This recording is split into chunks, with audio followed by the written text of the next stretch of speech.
Tumahimik ka pa dyan! Manloloko ka! Bakit mo naman ako niloko? Alam mo naman mahal kita, diba? Binigay ko naman lahat ng gusto mo. Paano mo ba kasi gustong mahalin ka, ah? Ikaw kasi ang kulit mo eh. Text ka na text, tawag ka ng tawag. Siyempre, text kita.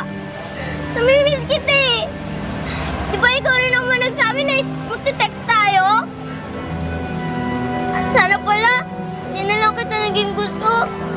Sana hindi na lang kita minahal. Sana pala, yung mga pinapasalood ko sa'yo, pinambili ko na lang ng pagkain tsaka project. Sana, yung pagpapagod ko sa pagte-text sa'yo tsaka kakaisip sa'yo, nag-aaral na lang ako at nakipaglaro sa mga kapatid ko. Dahil sa'yo, nawalan pa ako ng friend. Natuto akong magsinungaling sumuwi sa magulang ko.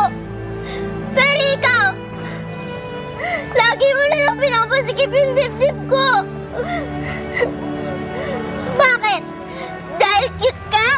Dahil marami nagkakakay sa'yo, kaya pwede mo na gawin to sa akin? Na ngayon, kaaway na kita. Hindi na ako makikipag